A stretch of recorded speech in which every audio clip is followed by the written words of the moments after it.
Dios es viva y poderosa. Transforma nuestro corazón, renueva nuestra mente y guía cada aspecto de nuestro diario vivir.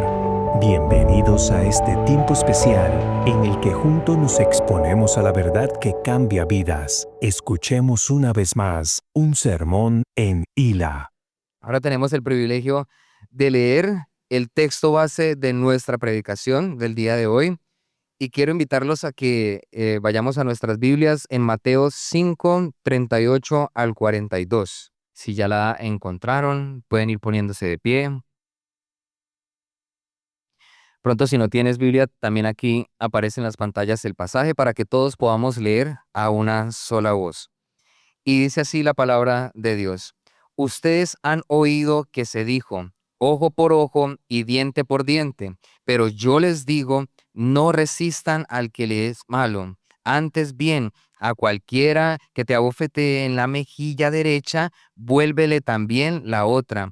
Al que quiera ponerte pleito y quitarte la túnica, déjale también la capa. Y cualquiera que te obligue a ir 1 kilómetro, ve con él 2. Al que te pida, dale, y al que desee pedirte prestado, no le vuelvas la espalda.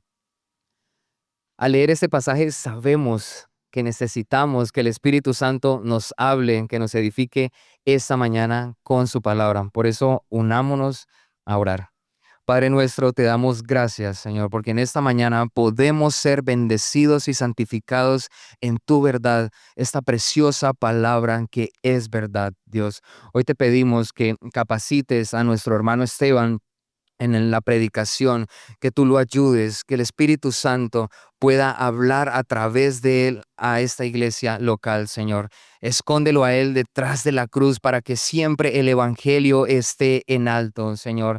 Guarda su boca del error, dirige sus palabras, Señor, que en todo lo que él hable pueda ser fiel a las escrituras, Señor. Capacítalo con tu Espíritu Santo y que nosotros también podamos ser capacitados como iglesia, Señor, para creer tu palabra y responder con fe en obediencia, Señor. Muchas veces nos quedamos sabiendo, pero estamos incapacitados para actuar. Por eso pedimos que tu Espíritu Santo también nos capacite para arrepentirnos y para caminar obedeciendo en tu palabra.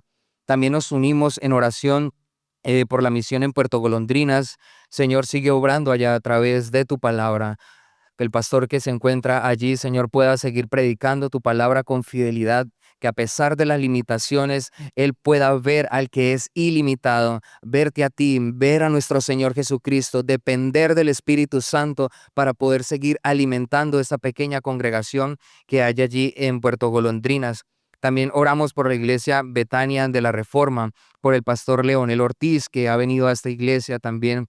Oramos por esta congregación, Señor. Bendice esta iglesia con tu palabra. Bendice a la congregación con fe en las Escrituras para que puedan vivir en obediencia a tu palabra. También oramos por los ancianos de allí, Nicolás Suárez, Ricardo Olivera y John Jairo García. Y en especial por la fortaleza física para el pastor y que tú lo puedas ayudar en la continuidad de su liderazgo en esta iglesia, hacia dónde debe ir caminando, Señor. Ayúdalo a dirigirla porque nosotros no podemos solos. Necesitamos siempre de tu ayuda, de tu dirección, porque al final nuestro Señor Jesucristo es la cabeza de la iglesia y los líderes necesitan, Padre, de tu dirección para que puedan llevar a las ovejas hacia donde el gran pastor, el príncipe de los pastores, quiere llevarla. Te pedimos que los ayudes y oramos en el nombre de Jesús. Amén y amén. Hermanos, podemos tomar asiento. Recibimos a nuestro hermano Esteban. Bueno, qué privilegio estar nuevamente delante de la iglesia del Señor, amada, escogida por Él. Es un privilegio, realmente es un privilegio muy grande poder estar delante de ustedes. Y mi mayor anhelo, de verdad, con todo mi corazón, anhelo que el día de hoy la palabra del Señor sea hablando a sus corazones, que esto no quede como una enseñanza más, que esto no quede como un tema más que se escuchó. Anhelo que sea el Señor hablando el día de hoy, y más con el tema que tenemos que hablar hoy. No sé si les llamó la atención cuando leímos el texto, no sé si les causó como curiosidad. Incluso cuando ahorita que Walter estaba dirigiendo el tiempo musical, él dijo, este es un llamado bastante elevado, ¿no? Es un llamado que es muy grande, es demasiado elevado. Y no les miento, estoy un poco nervioso, porque es que el tema es tan grande. Y curiosamente en Semilleros hemos estado hablando sobre la justicia, sobre la ira, y yo les escucho y sus preguntas, sus cosas, la duda de aquí, pero es que el Señor, ¿por qué acá? Y yo, Dios mío, yo le decía a mi esposa, tengo nervios, porque es un tema bastante controversial. Es un tema bastante difícil de asimilar, no es tan sencillo lo que vamos a estar hablando el día de hoy. Entonces agradezco por sus oraciones, agradezco profundamente y confío en su palabra, que su palabra es veraz y que el Señor sea hablando el día de hoy a nuestros corazones y como lo ha venido hablando en todo este tiempo a lo largo del Sermón del Monte y ha confrontado nuestros corazones en la vida práctica, cómo vivimos, cómo ejercemos nuestro llamado en este mundo, podamos seguir siendo confrontados. Y para comenzar con esta introducción, o bueno, para tratar de introducir, para poder tratar de llegar a lo profundo del texto, quisiera comenzar con una introducción y hablando sobre un privilegio que tenemos como sociedad. Hay un privilegio muy grande que nosotros tenemos actualmente y es los derechos que tenemos como personas, ¿sí? Nosotros contamos con unos derechos que nos permiten vivir, que tener independencia, libertad, autonomía para buscar cosas que nos agradan y nos hacen felices, para bien o para mal, ¿sí? Ahora, y eso del tema de los derechos, de esos derechos fundamentales que nos rigen como sociedad, es algo que curiosamente se ha venido desarrollando no hace muchos años si tomamos en cuenta los miles y miles de años de la sociedad, ¿no? Hemos escuchado hablar de que de los derechos del hombre, derechos civiles, derechos de la mujer, derechos de los niños, no sé cuál otro se les ocurra a ustedes, como otra cosa, como el del trabajo, el derecho laboral, incluso hasta los prisioneros tienen derechos, ¿no? Como que todo el mundo tiene derecho y todo el mundo tiene un derecho. El perrito, la persona, la niña, todos tienen derecho. Y es importante esto, ¿no? O sea, el tema de los derechos, de que se cumplan, es muy valioso y en cierta manera limita nuestra sociedad. Ahora, ¿cuál es el problema frente a esta idea? El problema surge cuando nuestros derechos y cuando lo que creemos que es muy importante son vulnerables. Entonces, ¿qué ocurre cuando mis derechos son vulnerados? ¿Qué ocurre cuando lo que yo considero es mi derecho, es mío, esto me pertenece? ¿Qué ocurre cuando es vulnerado? ¿Mi tendencia cuál es? ¿Qué hago cuando alguien vulnera mis derechos? Defenderse, ¿cierto? Es como, "Oh, estos son mis derechos y yo voy a defenderme, yo tengo que defender mis derechos. Yo no puedo dejar que alguien pase por encima mío de lo que para mí es importante. Esos son mis derechos y yo no puedo dejar que nadie pase por encima". Y eso lo que genera es que haya una reacción igualmente, ¿no? Es como, si tú vulneras mis derechos, entonces yo voy a defenderlos. Y es como, tú haces, bueno, pues yo también salgo. Ahora, el problema no está en la defensa legítima de los derechos, ¿no? Quiero dejar claro, yo no quiero decir que está mal la defensa de los derechos, porque pues obviamente eso es importante. El riesgo está en cuando creemos que nuestros derechos son más importantes que los de otros. Y esto es un problema que cada día ha venido creciendo más. Díganme si hoy en día no había una lucha de qué derecho es más importante, si el derecho del perrito o el derecho de la vida. A veces pareciera que fuera más importante la vida de un animalito que la vida de un bebé. Y es como, y la lucha es quién vela quién tiene más pelea por el derecho del otro. Como, no, este es mi derecho y este es más importante, y no, este es más importante. ¿Y qué pasa? ¿Y qué sucede cuando empezamos a considerar que mis derechos son prioridad? Y es que llegamos y deseamos y consideramos con justicia que todo lo que para mí sea primordial y una necesidad está por encima de cualquier orden de otra persona. Y ustedes miran, uy, pues a mí eso no me pasa, o sea, yo creo que eso a mí no me sucede tanto. Y bueno, les comento que a medida que vayamos avanzando en la prédica vamos a entender esto, pero quiero que esta idea quede bien clara. El problema radica cuando creemos y ponemos por prioridad mis derechos por encima de los derechos de otras personas. Y aún más, en una sociedad, como les decía, cuando hay tantos derechos, como el derecho que no están mal. Nuevamente, reitero, el problema es cuando yo considero que los míos son más importantes. Y esto es una tendencia profundamente pecaminosa. Esto es muy pecaminoso y es la inclinación a proteger primero lo mío a costa de los demás. Eso es un problema y eso es un pecado. es poner lo que yo considero como prioridad por encima de los demás. ¿Sí? ¿Por qué es preocupante? ¿Cuál es el problema? Y es que algo que podemos, no sé si esta palabra le suena, pero es que a través de esto vemos que nuestra sociedad cada día es más individualista. ¿No les parece? Cada día vivimos una sociedad que lo único que importa es el yo. Lo único que me importa es mi bienestar. Lo único que me importa es lo mío, mis derechos, mi vida, lo que yo quiero, lo que me parece y es mío. Lo mío se vuelve tan importante en esa sociedad que cada día somos más egoístas. Y es que cada día vivimos en una sociedad más profundamente individualista y egoísta. Cada día vivimos más encerrados en nosotros mismos, en lo que consideramos. Y es de la idea y de la perspectiva del Evangelio, esto lo único que hace es reflejar que somos una sociedad completamente caída, pecaminosa, y que tiene una completa inclinación a vivir bajo sus propios intereses, por encima del amor, el servicio y considerar a los demás con alta estima. Ese es el problema. Ya no nos importa amar a los demás, no nos importa servir a los demás. Lo único que importa es mi bienestar. Es como, a mí no me importa que ese peatón necesite pasar, lo que más importa es que yo pase rápido. Eso es lo único que importa, que es que yo necesito algo y yo necesito avanzar. Eso es lo único que me importa. Ahora, ¿por qué es peligroso cuando nuestros propios intereses y derechos son más valiosos? ¿O cuál es el problema de que nuestros intereses y deseos sean tan egoístas? ¿Cuál es el problema de esto? Y es que cuando yo me pongo en primer plano, todo lo demás pasa a un segundo plano. Y esto es muy sutil y sigiloso en el corazón de esta sociedad.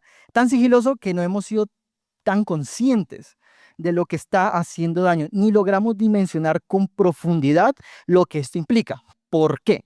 Y este es el punto a donde quiero que llegue la prédica y a donde quiero que el Sermón del Monte va a atacar nuestros corazones. Y es que si como sociedad consideramos cuando domina el interés personal, la justicia es reemplazada por venganza. Ese es el problema. Cuando domina el interés personal, la justicia es reemplazada por venganza. Ese es el problema cuando nosotros consideramos que mis derechos son vulnerados. Y lo único que yo deseo, como sea, a costa que sea, se defienda lo que yo considero que es muy importante. Y fácilmente llegamos de la justicia a la venganza. Ese es el gran problema, pasar de justicia a venganza, pasar los límites de lo que es justo a lo que yo considero que es justo. Ese es un pequeño detalle y es muy diferente. Entonces, el problema es que y lo que vemos es que el deseo de justicia se puede considerar como algo legítimo en esta sociedad, ¿no? Y lo veníamos hablando. Es legítimo, es sano, está bien hablar sobre la defensa desde el corazón, claro que sí, está bien. El problema es cuando esa justicia se transforma en un deseo de satisfacer por cuenta propia el castigo del daño recibido. Entonces, el problema está cuando mi deseo de justicia, único que quiere es que la otra persona reciba un castigo. Es como yo quiero que esa persona reciba castigo, yo quiero que esa persona pague por lo que hizo, yo quiero que esa persona reciba lo que hizo. Y cuando el corazón se transforma así, ya no deseamos justicia. Lo que estamos deseando es venganza. Dígame si no les pasa. O no lo hemos visto muy cercana, lo hemos visto. Yo personal sufro mucho con eso, les confieso. Yo personalmente sufro y ahorita tal vez daré ejemplos más prácticos frente a eso. Y este es el punto, y es que la respuesta a la injusticia deja de orientarse hacia la restauración del orden, ¿no? Porque cuando clamamos por justicia es porque deseamos que se restaure el orden, ¿cierto? Eso sería correcto, lo podríamos decir así, ¿no? Que cuando yo deseo justicia, yo deseo que el orden sea restaurado. El problema es cuando uno comienza a buscar un castigo proporcional a mi criterio. Ese es el problema, cuando yo deseo que la justicia sea acorde a lo que yo considero, y ahí es donde se ve y empezamos a sufrir y en la sociedad se ve tan dañada y profundamente. Es donde podemos empezar a sufrir y empezamos a caer en un ciclo interminable de venganza. Y yo quiero hacer una serie de preguntas, porque tal vez ustedes dirán, a mí eso no me pasa. Tal vez este tema de los derechos, tal vez este tema de que venganza, yo solamente lo veo en noticias, yo solamente lo veo en casos extremos, que no voy a dar ejemplos, no me voy a poner a dar tantos ejemplos sobre esos casos tan extremos, pero sí quiero que voy a hacer unas preguntas y deseo que ustedes examinen sus corazones. A ver cómo están con ese tema de su deseo de justicia, a ver cómo les va. Una pregunta sería, ¿cómo te sientes cuando alguien se cola en la fila del supermercado y el banco? ¿Qué sale de nuestros corazones? Señora, no se cole. Esa señora está colando. ¿Qué es lo que nosotros queremos? Esa señora está alterando el orden. Esa señora está vulnerando. Yo estoy haciendo fila, pero se está colando. Y yo tengo que hacer algo para que ese orden no sea alterado. Yo tengo que hacer algo. ¿Cómo te sientes cuando alguien te roba dinero? Cuando alguien te pide prestado y se desaparece. ¿Cómo se sienten nuestros corazones? Ahí nos sale ese deseo, ¡ay, justiciero! Yo tengo que hacer que me pague como sea. ¿Cómo te sientes cuando alguien te raya el carro, te hace caer de la moto y se vuela? Dígame si uno, no, uy, yo no, a mí, bueno, no sé, no, bueno, no sé. Pero ustedes han sido los que salen detrás de esa persona. Uy, este man me hizo eso. Y se va detrás a ver qué. Porque, hermano, ¿qué le pasa? ¿No les ha pasado? Mi esposa dirá, ¿cómo te sientes cuando alguien te ofende, te hiere tu físico? Cuando alguien dice algo ofensivo sobre ti. Uy, ¿cómo está de gordito esta semana, no? Lo veo como gordo. Lo veo como musculosito, como anchito. Sí, yo sé que estoy gordo. Pero ¿qué pasa? Uno que responde automáticamente.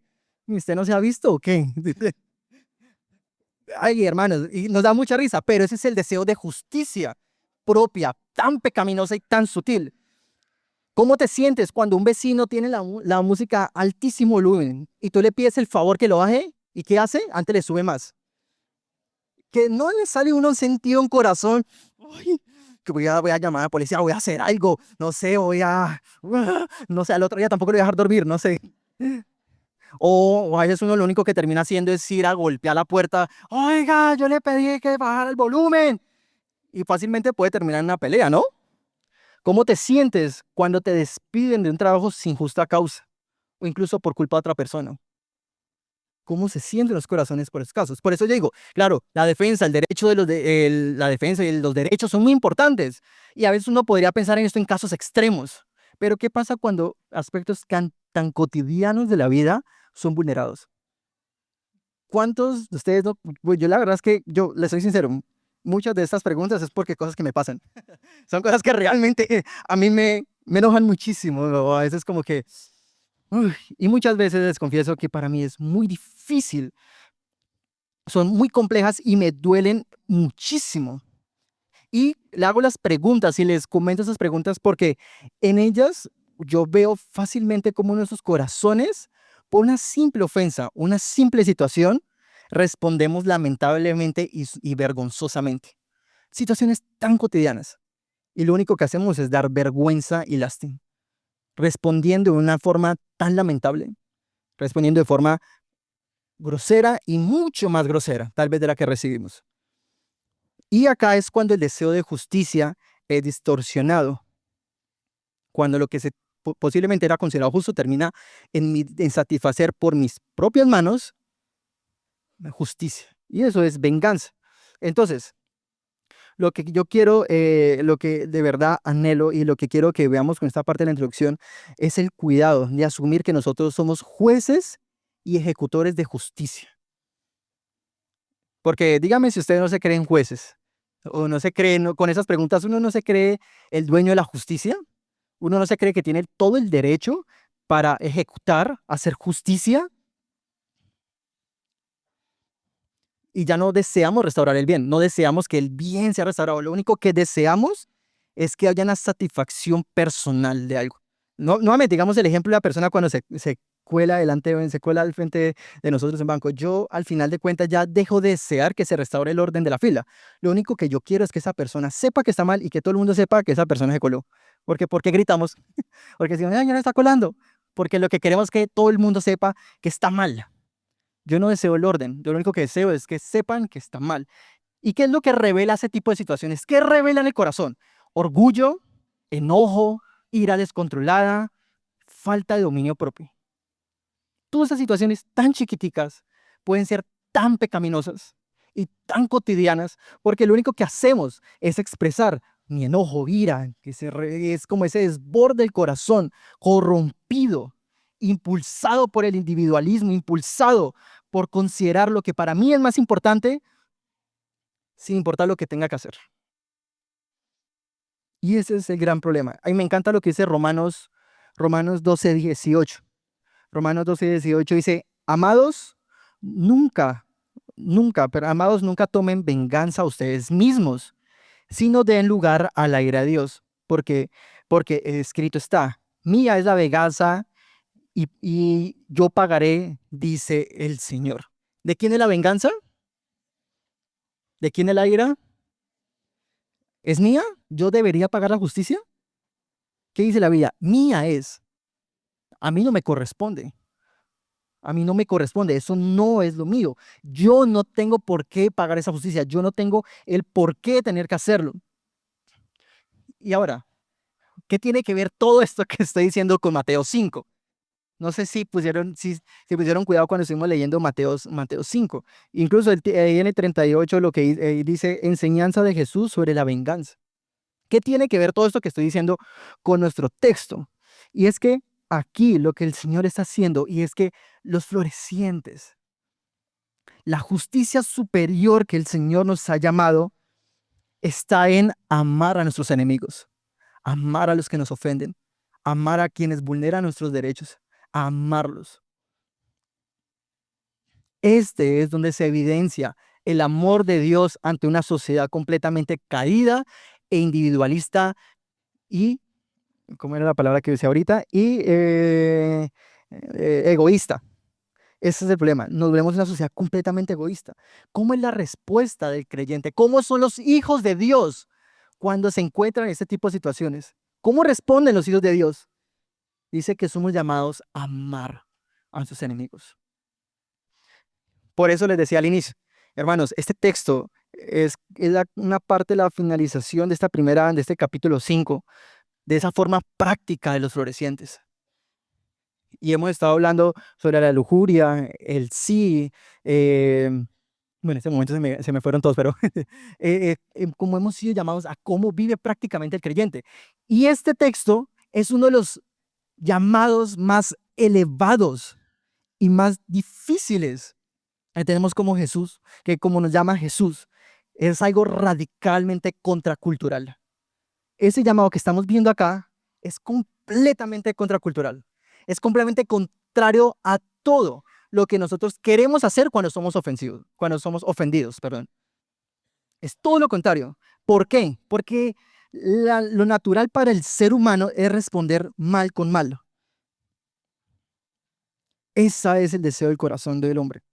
Responder mal con mal, devolver la ofensa recibida y satisfacer el deseo de retribución. Y eso es lo que yo quiero que profundicemos el día de hoy. Y para eso lo vamos a ver en 3 puntos. 1, la venganza disfrazada de justicia. 2, la justicia superior expresada en amor. Y 3, el Padre justo en amor. El primer punto es la venganza disfrazada de justicia. Ahora, volvamos al texto. Yo sé que todo eso fue muy de la vida diaria, pero lo que nos va a hablar hoy es la palabra, ¿listo? ¿Qué estaba pasando? Y la pregunta es, ¿qué estaba pasando en el corazón de estas personas de las cuales el Señor Jesús le estaba hablando? ¿Qué estaba pasando? ¿Por qué Jesús daba este mensaje? ¿Por qué era controversial? ¿Por qué estaba este mensaje acá? Y es que Jesús, si lo hemos notado, en estos 2 pasajes hay algo particular, y es que el Señor Jesús en el 38 y en el 43 dice, ustedes han oído que se dijo. Si ven el 38 y el 43 comienzan igual, ¿no? Dice, ustedes han oído que se dijo, y en el 43 nuevamente, ustedes han oído que se dijo. Y en la primera es, ojo por ojo, diente por diente. Y en el 43, ¿qué es? Amarás a tu prójimo y odiarás a tu enemigo. Lo que el Señor Jesús está diciendo es, ustedes han oído decir. Es como, nuevamente, acá hay una distorsión de la ley. Ustedes están malinterpretando algo que la ley ha dicho. Ustedes están malinterpretando algo que el Señor dio en su hermosa ley. Y son 2 cosas, y en este primer punto vamos a centrarnos en este hermoso tema del ojo por ojo, diente por diente. ¿Qué estaba pasando? Seguramente, posiblemente, en la cultura judía de esta época, se encontraba que los líderes religiosos, los fariseos, los escribas, estaban trasladando la justicia judicial. Esta palabra es importante. La justicia judicial la estaban trasladando a una justicia personal. ¿Sí podemos notar la diferencia? Una cosa es que la justicia le pertenece, sí, al Señor, pero el Señor también designó gobernantes, designó personas que son los responsables de ejercer justicia. ¿Y cuál era el problema que estábamos en esta época y que seguramente lo vemos muy hoy en día? Es que esa justicia judicial se estaba pasando por alto para justificar la justicia personal. Es decir, que los líderes religiosos estaban enseñando al pueblo, seguramente, sobre la idea de que era justo que yo tomara represalias, que era justo que yo tuviera que defenderme. Por eso Jesús les dice, ustedes han oído. Ustedes han oído, es como ustedes han escuchado que se ha dicho esto. Pero sobre todo, si vemos en contraste a lo que Jesús dice, ustedes han oído, y después empieza a explicar cómo es la verdadera aplicación, lo que Jesús está diciendo es que había una mala aplicación, que los judíos estaban usando la ley para justificar su resentimiento privado. Ellos estaban usando para justificarse a sí mismos. Y yo lo pienso, es como, piensen en el pueblo judío, oprimidos por el pueblo romano, vulnerados sus derechos. Ellos eran oprimidos, eran tratados con menosprecio. Y yo estoy seguro que ellos usaban mucho este texto para justificar su deseo de venganza. ¿Y no era lo que esperaban todos cuando llegó Jesús? Señor, ¿cuándo? ¿Cuándo vamos a ir? Acá tengo 2 espadas. ¿Para cuándo es la vaina? ¿Cuándo nos vamos a pelear duro? ¿Por qué? Porque eso es lo que deseaban y eso era lo que se esperaba del ojo por ojo. Y yo me pregunto, y no sé si ustedes cuando leen ojo por ojo, diente por diente, ustedes nos hacen la pregunta, ¿no es esa la intención del ojo por ojo? ¿No es la intención de cuando la ley dice ojo por ojo, diente por diente? ¿No se trata de eso? ¿No se trata que si alguien me hizo algo, yo no debería también que se haga lo mismo? Sí. O sea, si alguien me rayó el carro, entonces tú también el derecho no sería ir a rayarle el carro a la otra persona. Eso no se trata el ojo por ojo. ¿Será que el Señor Jesús está autorizando la venganza personal y promoviendo una justicia basada en represalias? ¿Será que es eso? ¿Qué creen? Porque entonces, si es así, estaríamos diciendo, bueno, si alguien me humilla públicamente, yo también tengo el derecho de humillarlo públicamente, ¿cierto? Si mi jefe fue injusto conmigo en el trabajo, pues yo le trabajo menos. Yo me voy a hacer el loco, me voy a esconder, porque es que mi jefe está haciendo como que me está pidiendo más de la cuenta, entonces yo como que me voy a esconder. Si alguien me habla feo y grosero, entonces como, bueno, entonces yo también, usted me habla feo, también puedo responder bien feo. Es como si pareciera que ojo por ojo estuviera autorizando ese tipo de cosas, pero no. De ninguna manera, ojo por ojo, esta ley que está en el Antiguo Testamento era una licencia deliberada de justicia propia, de ninguna manera. Acá justamente Jesús está atacando eso. Jesús está diciendo, eso no es la correcta aplicación de lo que implica esa ley. Eso no es. Y hay una mala interpretación. Así no se aplica. Y Jesús está citando una ley que se encuentra en Éxodo 21, del 24 al 25. Éxodo 21, del 24 al 25 dice, ojo por ojo, diente por diente, mano por mano, pie por pie, quemadura por quemadura, herida por herida, golpe por golpe. Así o más explícito. Es como, ¿qué otro caso quieren? Para que vean cómo es la aplicación de esta ley. Eso lo encontramos en Levítico 24:20, Deuteronomio 19:21. Es una ley que se habla constantemente. Y era una ley muy conocida en la época, de Israel, cuando el pueblo estaba viendo la tierra prometida. Bueno, toda esta época, incluso es una ley más antigua y se conocía como la ley del talión. O sea, tan conocida que se llamaba así, la ley del talión. Y era una ley en la cual buscaba que el castigo fuera exacto al delito. Por eso se dice ojo por ojo, es que el castigo sea igual al delito. ¿Y por qué y cuál era la función de la ley? ¿Por qué se hacía esto? Y vamos a ver por qué se está malinterpretando. Tenía 2 funciones, esta ley tenía 2 funciones. Una era reducir el crimen. Entonces, cuando hablamos de ojo por ojo, diente por diente, es reducir el crimen. Y segundo, es evitar el castigo excesivo basado en venganza personal. Esas eran las 2 funciones de la ley. Era reducir el crimen y evitar el castigo excesivo en la venganza personal. Por eso cuando Jesús habla de esta ley, no está diciendo que esta ley es algo malo, no está diciendo esta ley está mal, usted no ha escuchado que eso está equivocado y vamos a echar eso. No, él todo lo contrario, Jesús está diciendo eso es algo muy bueno, es algo positivo, es algo demasiado importante. ¿Por qué? Porque es demasiado fácil para el corazón pecaminoso del hombre que la venganza se salga de las manos, buscando justicia descontrolada por nuestras pasiones. Es muy fácil que el hombre, cuando busca su propia justicia, esa se salga de las manos. Es muy fácil. Y eso es precisamente lo que esa ley está buscando transmitir. Y lo que está buscando. Y es que con frecuencia terminamos generando más daño del que yo recibí. Ese es el problema. Cuando yo quiero justicia a mano propia, ¿qué pasa? Se descontroló todo. Porque ya no es equivalente, sino lo que yo quiero es hacer devolver la ofensa. Y no sé si lo podemos ver. Dígame si eso, mi esposa me molesta porque yo todos los ejemplos los doy con un carro, pero es que a mí me pasa todo en los carros. El Señor me santifica cuando voy manejando, pero es que me pasa un montón. Es como, ¿qué pasa cuando, lo vemos normalmente, ¿no? Que una persona va manejando y otra se la atraviesa, ¿cierto? ¿Qué es lo que hacen automáticamente? El otro ahí también se mete para atrás y se atraviesa. Y lo que parecía un deseo de justicia que termina en carros chocados y personas a los golpes. ¿No suele pasar eso en cosas muy generales de la vida? Eso suele pasar todo el tiempo, porque cuando la justicia cae en mano propia, es muy fácil que eso se descontrole. Y eso es justamente lo que quería limitar la ley del talión. Era como evitar que la justicia a mano propia se desenfrenara, se fuera de las manos. Eso era justamente lo que quería decir. Y es que la justicia no le pertenece al hombre. El Señor designó personas para que ellos aplicaran justicia, no nosotros. Y si lo notamos, hasta el día de hoy eso tiene aplicación, ¿o no? ¿Quiénes son los encargados de aplicar justicia?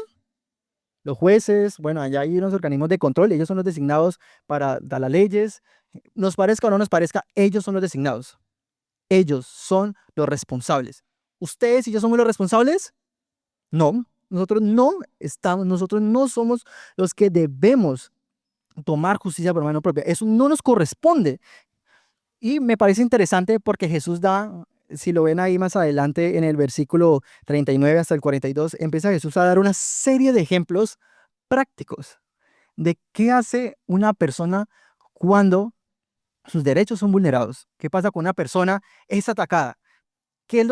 ¿Cuáles son los ejemplos que encontramos ahí? Si vemos, hay 4, ¿cierto? ¿Cuáles encuentran ustedes?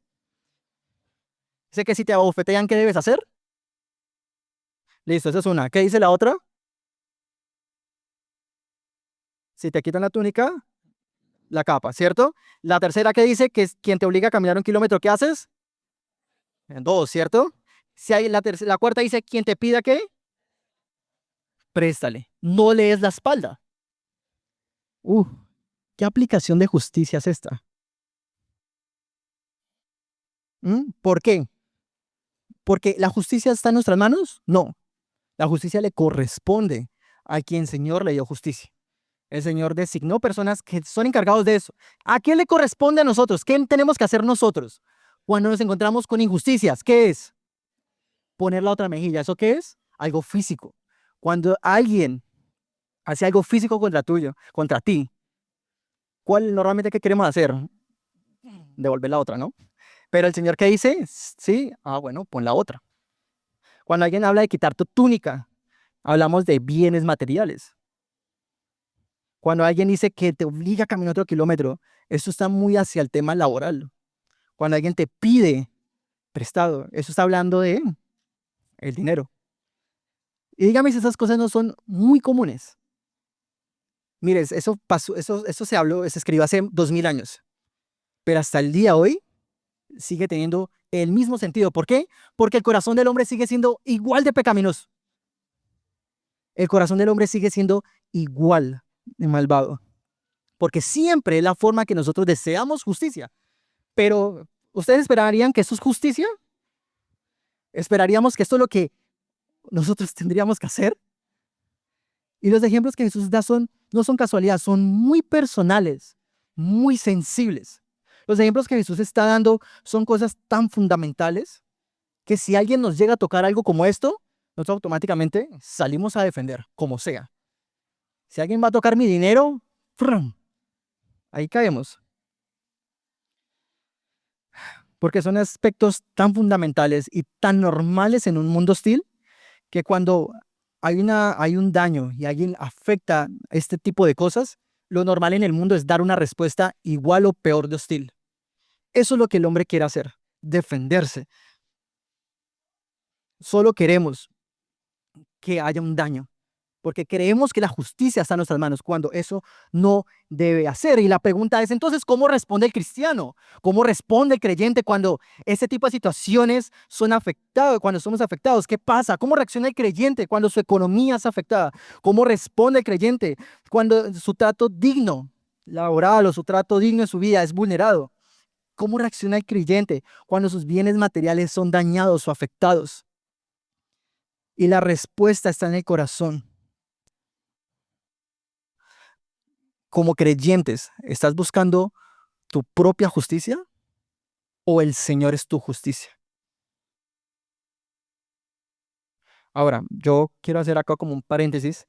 Con esto no quiero decirles que eso significa entonces que estamos llamados a dejar y pasar por alto los actos criminales y despiadados. Yo quiero hacer un alto acá porque si no pensarán entonces que entonces como creyentes dejamos que todo el mundo haga y deshaga. No, eventualmente no.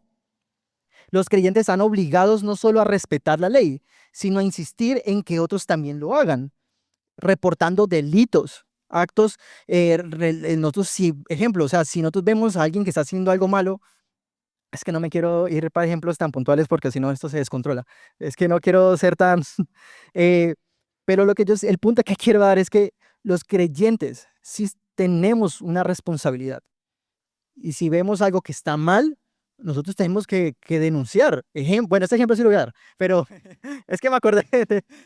¿Qué pasa si alguien de la iglesia, un líder, un pastor, vemos que está haciendo algo que no es debido? Algo legalmente mal.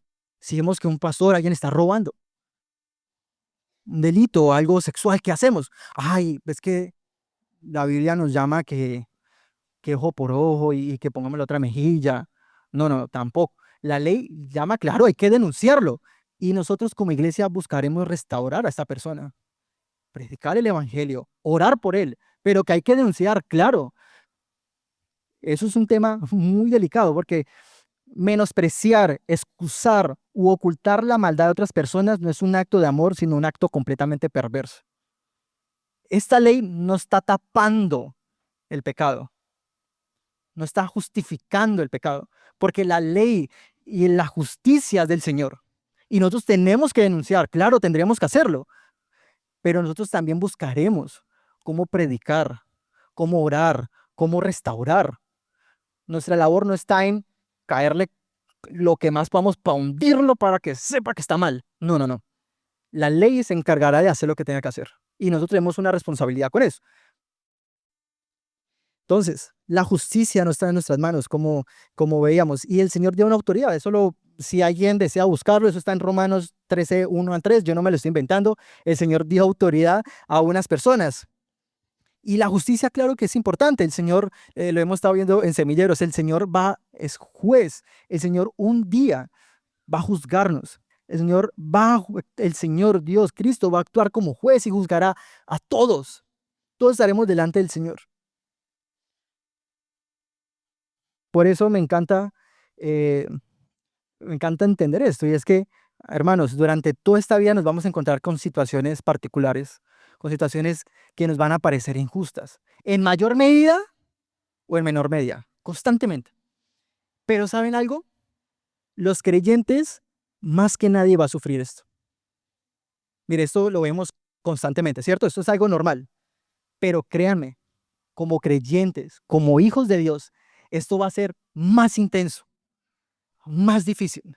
Quisiera recordarles Mateo 13, pero Mateo 5, del 11 al 12, que lo hemos leído. Dice, Mateo 5, del 11 al 13, dice, bienaventurados serán cuando los insulten y persigan y digan todo género de maldad contra ustedes falsamente por causa de mí. Regocíjense y alégrense, porque la recompensa de ustedes está en los cielos, porque la recompensa de ustedes en los cielos es grande, porque así persiguieron a los profetas que fueron antes de ustedes. ¿Nos van a perseguir? ¿Qué es lo que dice acá? ¿Van a decir todo género de maldad? ¿Van a hablar falsedades contra nosotros? Claro, claro que va a ser. Eso lo vamos a vivir. Pero el tema está, ¿por qué el Señor, si Él dice, bueno, ustedes van a sufrir esto, van a ser perseguidos, van a ser tratados con falsedad. ¿Por qué, Señor? ¿Por qué entonces nos llamas a poner la otra mejilla? ¿Por qué? ¿Saben por qué, mis hermanos? Porque nuestra plena satisfacción está en Cristo. Nuestra satisfacción no está en que mi criterio sea satisfecho en justicia, sino que la justicia y mi satisfacción está en el Señor. Cristo es mi satisfacción. Y tal vez por ser hijos de Dios, nuestras opiniones no serán muy populares. Tal vez nuestra opinión sobre la familia hoy no es la mejor ni la más aceptada, ¿no? Cómo vivimos la crianza, los roles, vamos a ser muy insultados. Y seguramente ya lo estamos siendo. Retrógradas viven todavía en los años, como todavía creen en ese libro. Y vamos a ser insultados.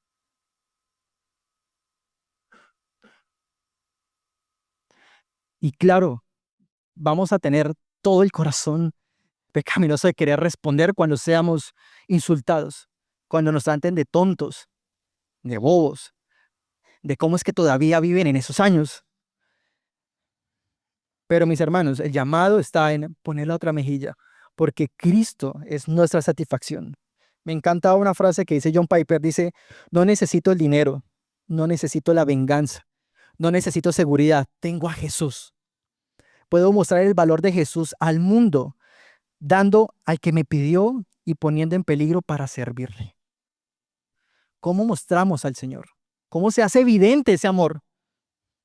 Así incluso yo tenga que sufrir, aún así yo tenga que padecer. Porque yo no necesito dinero, yo no necesito venganza. Yo lo único que necesito es a mi Salvador. Él es mi plenitud. Y Él es todo lo que nuestro corazón necesita. Y la pregunta es, ¿qué tanto de nuestros corazones se encuentra satisfacción en Cristo? ¿Estamos dispuestos a esperar humildemente, sin represalias, cuando hablan mal de nosotros? ¿Estamos dispuestos a eso? ¿Estamos dispuestos a entregar lo que es justo cuando se nos hace un reclamo? ¿Estamos dispuestos a darle a alguien que no te agrada mucho, ayudarle económicamente? ¿Estamos dispuestos? De verdad, Cristo es nuestra satisfacción a tal punto que si alguien nos pide, nosotros podemos darle. La única persona que no está a la defensiva, que no es vengativa, que no guarda rencores y que no tiene odio en sus corazones es el individuo que ha muerto completamente al yo. Luchar por nuestros derechos es demostrar que el yo todavía está entronizado en el corazón. Cuando yo lucho por defenderme a mí, a las cosas que sea, lo único que estoy diciéndole al mundo es, lo único que hay más importante en este mundo soy yo. Eso es lo que está entronizado. Pero si estamos dispuestos a entender que Cristo es mi satisfacción, ya no vivo yo, ahora vive Cristo en mí. Y con eso quiero que vayamos al segundo punto, la justicia superior expresada en amor. Bueno, si eso estaba siendo difícil, ténganse, porque es que el Señor Jesús no solamente lo deja ahí, los bienaventurados, los florecientes, estamos llamados a tener a Cristo como nuestra suficiencia. Claro que lo es, dejándonos a represalias de un lado, esperando la justicia, que nuestro Señor es el encargado de eso. Sin embargo, Jesús nos llama a poner otra mejilla y simplemente quedarnos esperando. ¿Eso es todo? Si vemos el texto, ¿qué es? ¿Eso es todo lo que hacemos como creyentes? Y para eso me gustaría que leyéramos nuevamente Mateo 5, del 43 al 45. Dice, ustedes han oído que se dijo, amarás a tu prójimo y odiarás a tu enemigo. Pero yo les digo, amen a sus enemigos y oren por los que lo persiguen, para que ustedes sean hijos de su Padre que está en los cielos. Porque Él hace salir su sol sobre malos y buenos y llover sobre justos e injustos. ¿Qué hace el floreciente? ¿Qué hace el bienaventurado? ¿Simplemente se sienta a esperar? Ay, yo no voy a hacer represalias, pero eso es todo. ¿Qué nos llama? Amar. Ahora, aparte, no es solo el hecho de, uy, acá me aguanto, acá, uy, qué injusticia, y me quedo acá esperando. ¿Qué nos llama? Aparte de eso, ámalos. Ama a los que te han ofendido. Ámalos como el Señor Jesús te amó a ti. Ámalos, aún así te hagan daño, aún así te lastimen. Ámalos. Y ya veremos por qué. Cuando nuevamente Jesús está citando otra ley, ¿cierto? Que dice, ustedes han oído que se dijo. Nuevamente, está citando otra ley que se encuentra en Levítico 19:18. Levítico 19:18 dice, no te vengarás ni guardarás rencor a los hijos de tu pueblo, sino que amarás a tu prójimo como a ti mismo. Yo soy el Señor. ¿A qué somos llamados? No te vengues, ama. Ahora, acá hay un añadido curioso, ¿no? Que dice, y odiarás a tu enemigo. ¿Vemos que la ley dice eso? No, en ningún lado de la Biblia nos llama a odiar a nuestros enemigos. Y es que la Biblia de ninguna manera está autorizando a amar a sus enemigos. Y esto, nuevamente, es una mala interpretación que estaba en ese tiempo, de odiar a nuestros enemigos. Es una mala interpretación de odiar a nuestros enemigos. Perdón que ahorita lo dije mal. ¿Y por qué? Nuevamente, ¿se acuerdan que les hablaba de este contexto que se encontraban los judíos? De la opresión romana.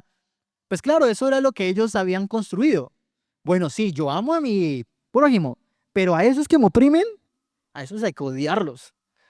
Esos hay que, con todo, apenas podamos, toca ir contra ellos.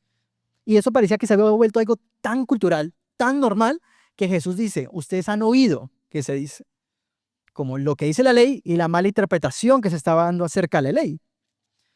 Entonces, obviamente, esto no es lo que el Señor está llamando. El Señor de ninguna manera está llamando a que odiemos a nuestros enemigos.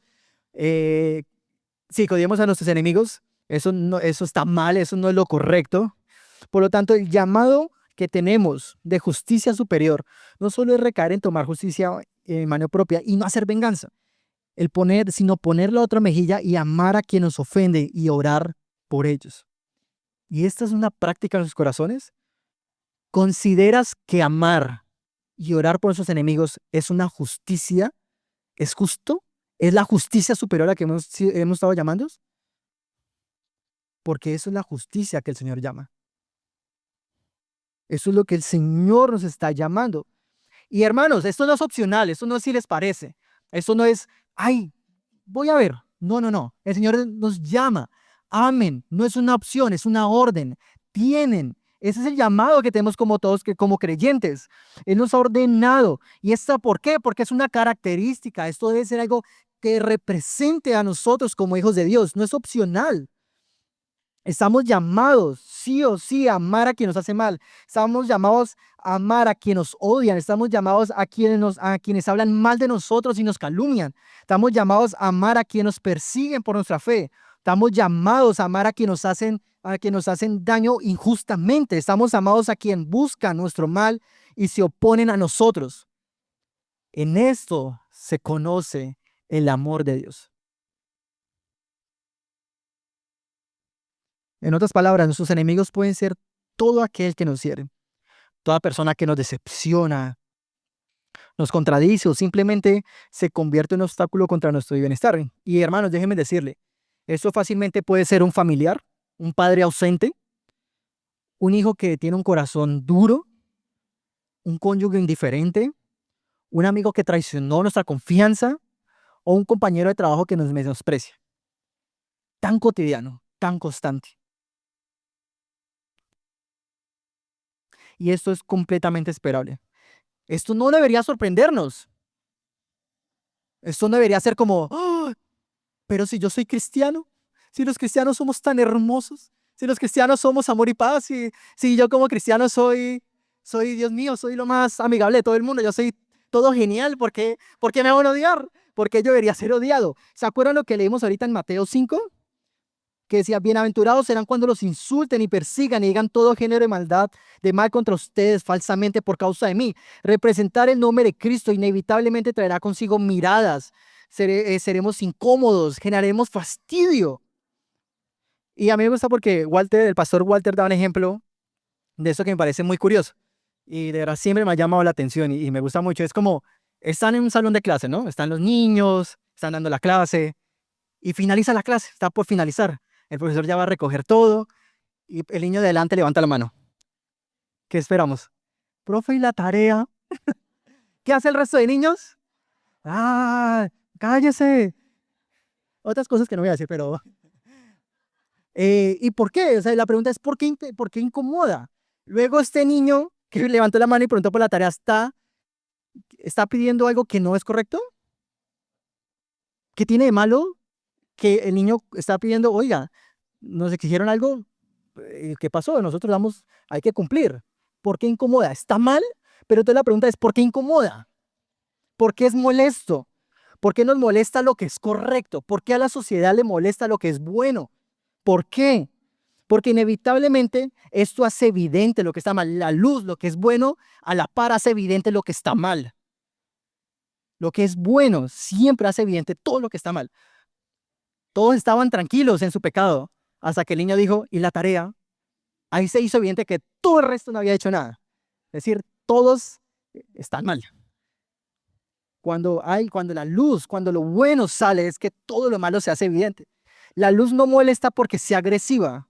La luz molesta porque ilumina. Y ese es el gran problema. Entonces no se sorprendan. Es más, debería ser esperable. Debería ser completamente esperable.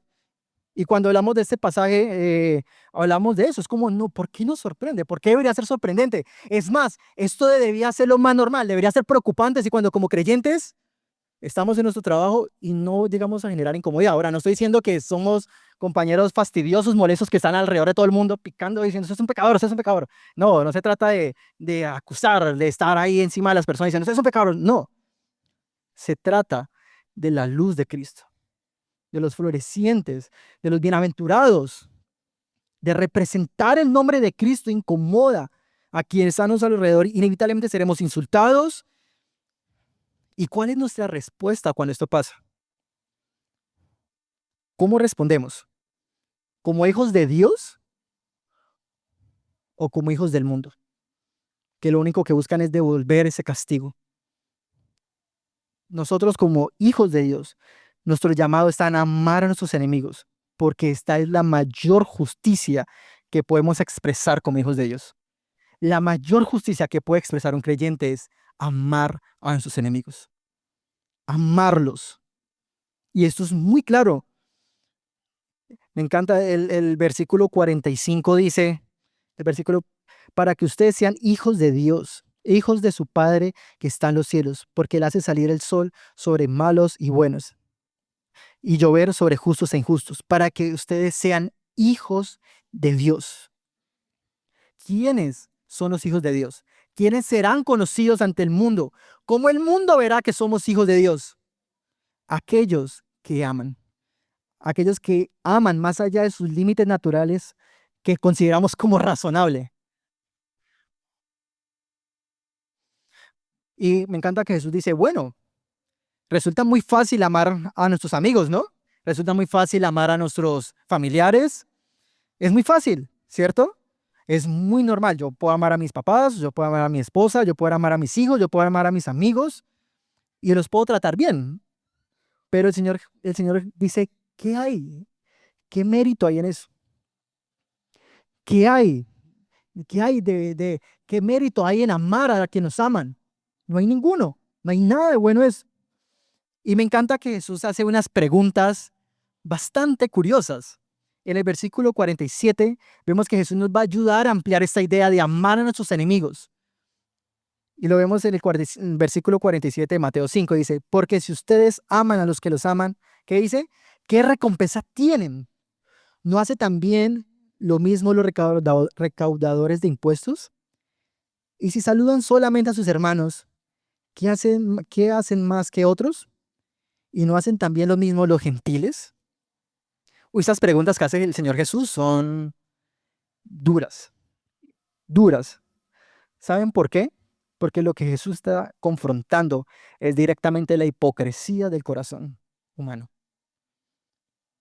Porque nos jactamos de decir que amamos a Dios. Nos jactamos, decimos, sí, yo amo a Dios, yo lo amo. Claro, se supone yo soy creyente, yo amo a Dios, yo lo amo. Y nos jactamos. Pero esta afirmación se pone a prueba cuando nos encontramos con aquellos que nos ofenden. Ahí se ve y se evidencia si realmente amas a Dios. Esa es la práctica de si amamos. Nuestro supuesto amor puede ser poco más que una apariencia religiosa. La palabra dice, ama al Señor tu Dios con todo tu corazón, con toda tu mente, con toda tu alma, con todas tus fuerzas. ¿Y qué dice aparte? Y ama a tu prójimo como a ti mismo. Son dos caras de una moneda. Tú no puedes decir que amas a Dios si odias a tus enemigos. No puedes decir que amas a Dios si cuando quien te ofende tu respuesta es más odio. Es incoherente. Por eso les digo, este es uno de los llamados más difíciles que el Señor hace. Porque qué evidencia tan gloriosa y tan grande está haciendo el Señor a los que son sus hijos bienaventurados. Y Jesús hace unos ejemplos bastante duros.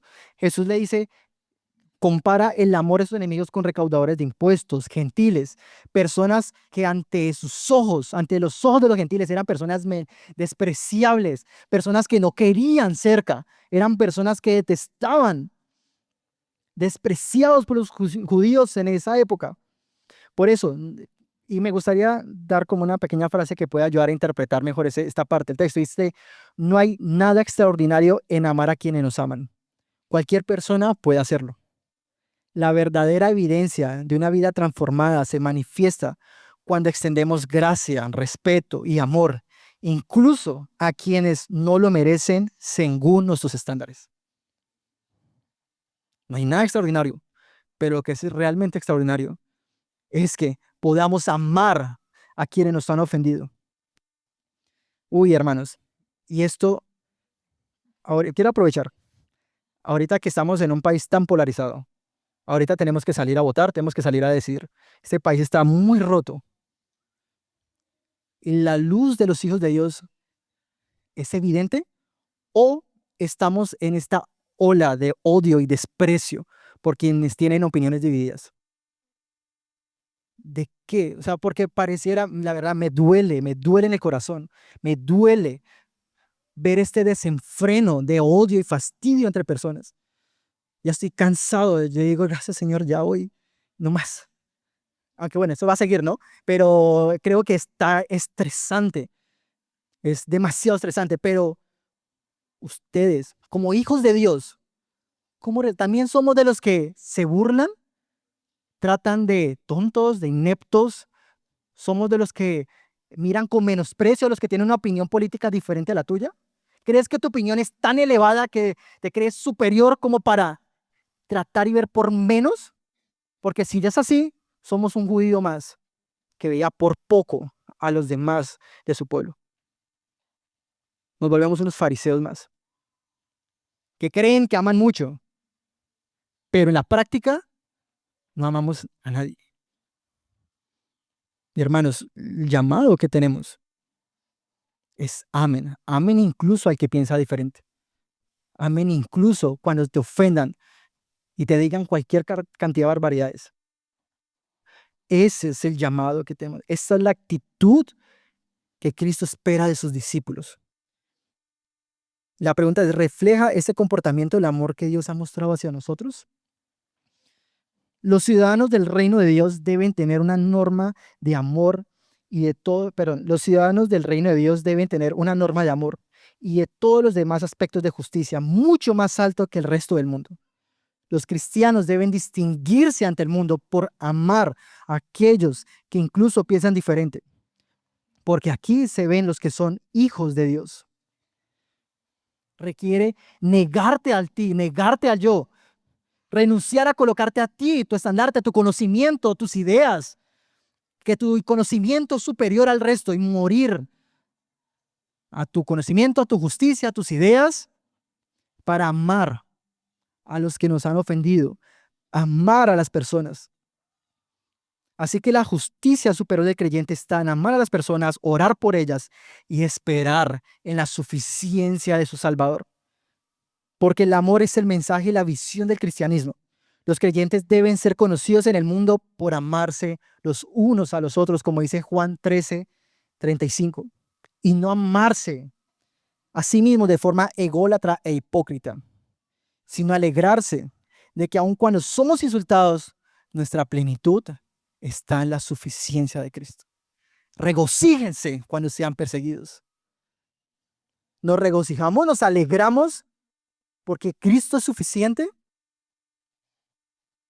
Y para eso me gustaría finalizar en el tercer punto, que es el Padre justo en amor.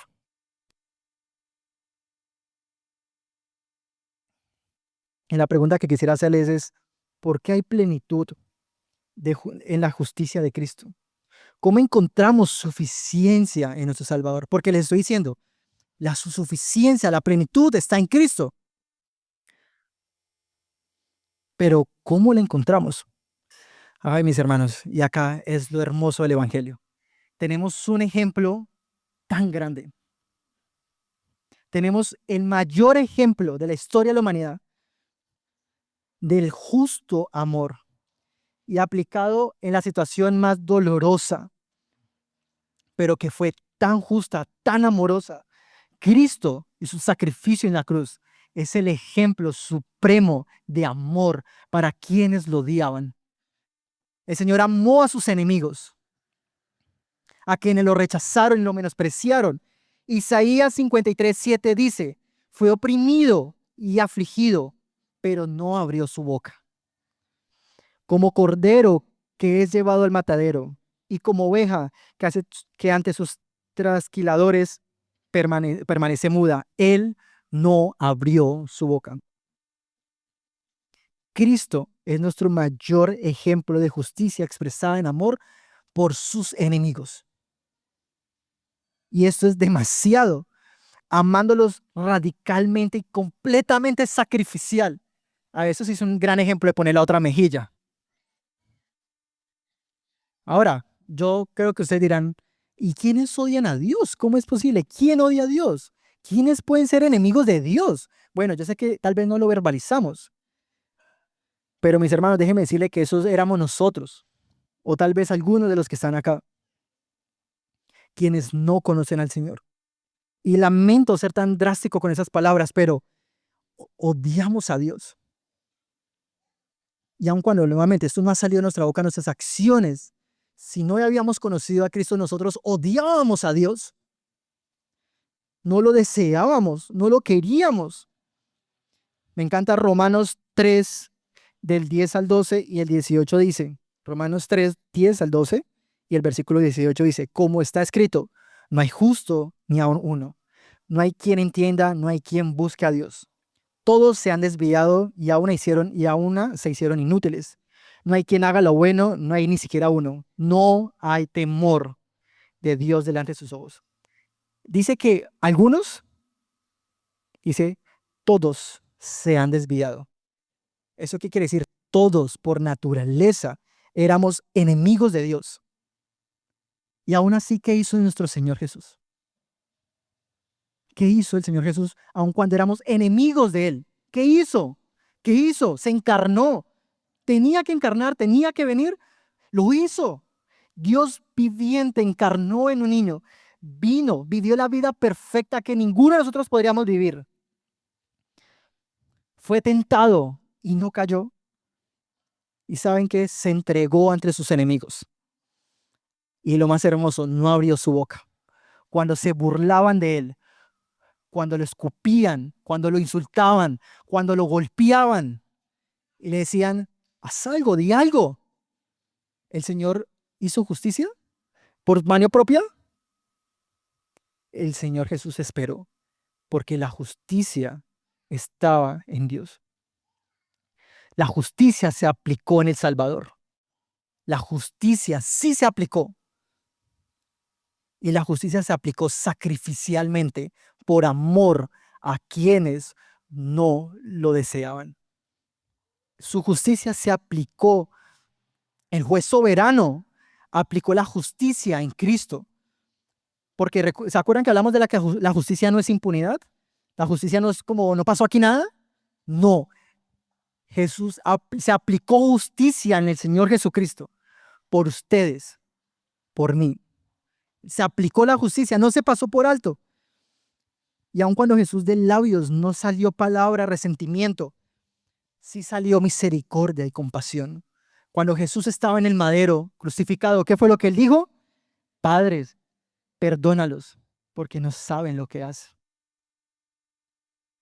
La muerte y sacrificio de Cristo es la máxima de expresión de amor humilde, de justicia, para redimir a su iglesia y traer la luz al mundo. Llenar este mundo de oscuridad de luz. ¿Saben qué es lo triste? Que creemos que traer justicia a luz es mostrar que tenemos la razón. Es así como Jesús mostró ejemplo de traer la luz al mundo. Yo tengo la razón. El Señor amó sacrificialmente. Resplandeció el amor del Señor, no le resplandeció el orgullo. Pero lastimosamente nosotros ante el mundo, ¿qué hacemos? Que resplandezca nuestro orgullo y nuestro pecado, mas no que resplandezca el amor de nuestro Señor Jesús. Él es nuestro mayor ejemplo. ¿Por qué perseveramos en querer hacer justicia en mano propia por quienes nos hacen daño? ¿Acaso nuestro pecado no ofende la santidad del Señor? Y aún así Él sigue siendo bueno y fiel. Porque Él hace salir el sol sobre malos y buenos y llover sobre justos e injustos. Mateo 5:16 dice: así brille la luz de ustedes delante de los hombres, para que vean sus buenas acciones y glorifiquen a su Padre que está en los cielos. La justicia superior del floreciente no resplandece en callar la boca, sino amar a nuestros enemigos. Porque acá el Señor es glorificado, no en nuestras acciones, sino en la justicia de nuestro Salvador. ¿Ustedes han orado por quienes los ofenden? Yo les confieso algo. Yo hace poco, hace como un mes y medio, tal vez fui víctima de una estafa. Y a partir de esto yo me preguntaba, porque no les miento, no sé si a ustedes les ha pasado, pero cuando pasó esto, lo único que yo pensaba era un ciclo interminable de, yo, ¿por qué no hice esto? ¿Por qué no hice lo otro? ¿Por qué no hice esto? Como buscando mi propia justicia. ¿Por qué no hice eso? Debí haber hecho esto. ¿Por qué no pregunté? ¿Por qué acá? ¿Por qué? ¿Por qué? ¿Por qué? Cuando alguien nos hace algo, perdemos algo, ¿qué es lo que queremos? Es, ¿por qué no hice? ¿Por qué no hice? ¿Por qué debí haber hecho eso? ¿Cómo debí haber respondido? Le hubiera respondido a esta persona que me habló mal. ¿No les ha pasado que después de que pasa algo, uno en su soledad dice, uy, le hubiera respondido así? Uy, es que ahí le hubiera callado la boca a esa persona. ¿Les ha pasado? Uf. Pero la respuesta del creyente es, ora por ellos. No estamos orando para que la persona, ay Señor, que esta persona siga robando. No. Oramos para que esa persona se arrepienta y podamos decir como nuestro Señor que estuvo en la cruz, Señor, perdónalos, porque no saben lo que hacen. Señor, ellos no saben lo que hacen. Mis hermanos, la justicia está en el amor de nuestro Señor Jesús, no en nuestras manos. Y claro que es un llamado muy difícil, es un llamado demasiado elevado, pero nuevamente Cristo es suficiente. Él lo hizo por nosotros, pagó el precio para que nosotros hoy pudiéramos vivir la justicia superior. Y en eso serán conocidos como sus hijos, que se amen. El mundo verá la luz resplandecer cuando ustedes amen a sus enemigos, cuando amen a sus prójimos, cuando amen a su prójimo, cuando amen incluso al que los ofende y los trate mal. Ahí el mundo verá a los hijos de Dios. Ahí la luz va a resplandecer. Pero nosotros resplandecemos, así ha resplandecido la luz del mundo. La luz del mundo, la luz está resplandeciendo en mi trabajo, la luz está resplandeciendo en mi familia que no conoce al Señor. La luz de Cristo está resplandeciendo cuando se atraviesan en el carro. Ejemplos de carros. La luz de Cristo está resplandeciendo cuando alguien te insulta, te trata mal. Ahí se evidencia el amor del Señor. Me encanta Mateo 5:9, dice, bienaventurados los que procuran la paz, pues ellos serán llamados hijos de Dios. Me gustaría que nos pusiéramos de pie, hiciéramos práctico esto. Estoy seguro que muchos tenemos en nuestros corazones, en nuestras mentes, muchos casos de injusticias. Nos han maltratado, nos han insultado, nos han tratado mal. Pero yo quiero que de forma práctica hoy oremos por esas personas. Oremos. Incluso oremos por quienes pidiendo perdón al Señor. Porque no solamente clamando por esas personas, pero también pidamos perdón al Señor. por las veces que no hemos mostrado el amor del Señor. No hemos sido hijos de Dios, sino hemos sido una vergüenza ante el mundo. Padre Santo, tú has sido tan bueno. Tú has sido justo, grande en misericordia, grande en amor. Tu misericordia ha sido buena cada mañana. No ha fallado. El Señor, el llamado que tú nos haces hoy es tan elevado, Señor. Yo me veo tan, Señor, ¿cómo poder alcanzar esto? Pero, Señor, tú nos has llamado. Si tú diste tu palabra, es porque eso es lo que estamos llamados. En la suficiencia de la plenitud de nuestro Señor y Salvador Jesucristo. Tú viniste a la tierra para salvarnos. Porque de tal manera amó Dios al mundo.